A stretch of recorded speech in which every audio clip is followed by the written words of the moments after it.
Hey guys, Ralph here, and welcome to True Power on this magnificent Monday here in Connecticut. January 17th, Martin Luther King Day.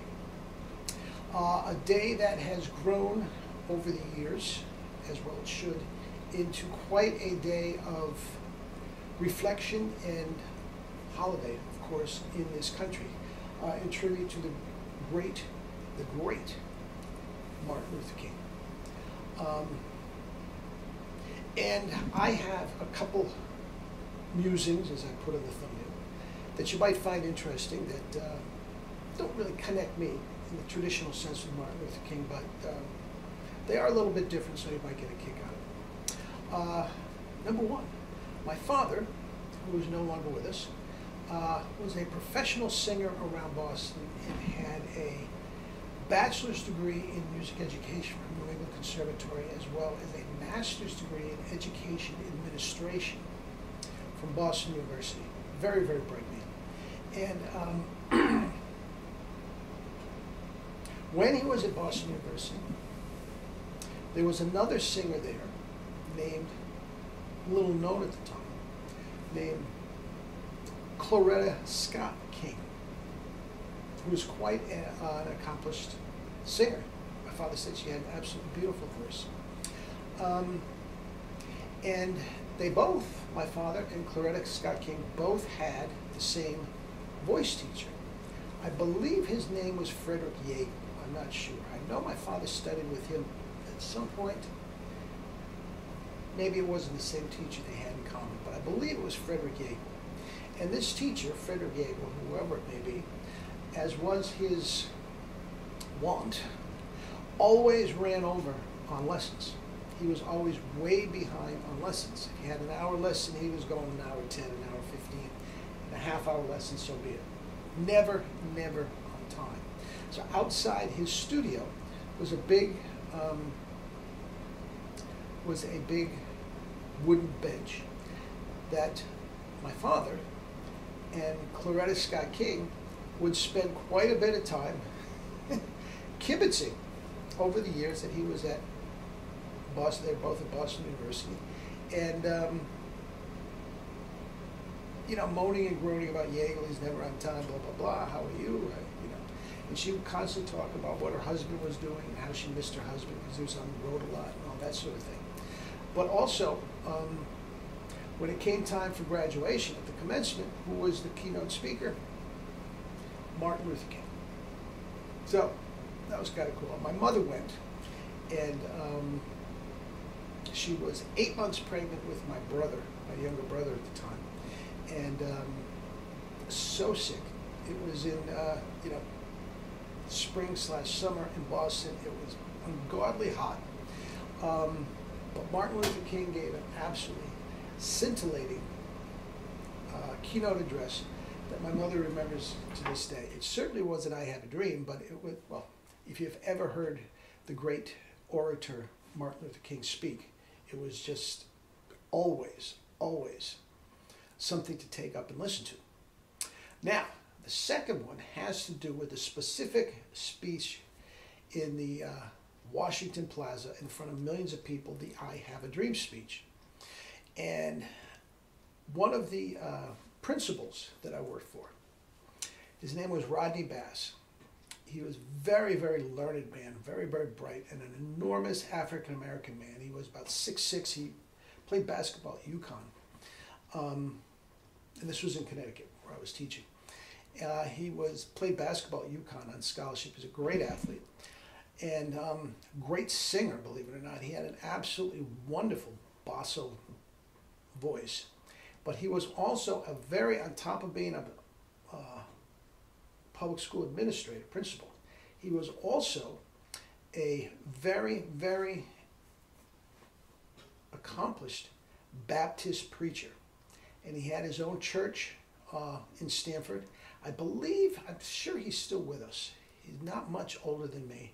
I believe he lives down in Atlanta. I'm not sure if he's still preaching. I'm sure he is to some degree, in a part-time capacity at least, if he doesn't have his own, congregation. But anyway, he was very, very accomplished and well-known and constantly, taking time out of the day here, a day there, to be off at different functions preaching. And he was an incredible preacher. Oh man, he would mesmerize a auditorium full of inner city teenagers with his, talks at assemblies and stuff like this. He was a very, very talented orator. Very, very talented. Anyway, because he was so accomplished, he ran with some of the great orators of the time. Al Sharpton was one of his buddies, and he was very, very close to the Kings. He knew Martin Luther King before Martin Luther King died, but he was very close with Claretta Scott King, and even closer to Claretta Scott King's daughter. I'm not sure what her name is, but Claretta Scott King was constantly up talking at Rodney's congregation, and Claretta Scott King's daughter came several times to the middle school where I was working and talked to the kids, with big pictures about her father and, background videos about her father. Very, very, she was a talented kid too. And her brother, I believe, is an ordained minister and does very well too. Anyway, now here's the thing. Here's the story, and you're going to like this story. I love this story. But Rodney and I both had cafeteria duty, and we start talking, blah, blah, blah, blah, blah, blah. And it was about Martin Luther King Day. It might have been Martin Luther King Day. And Rodney started talking about him.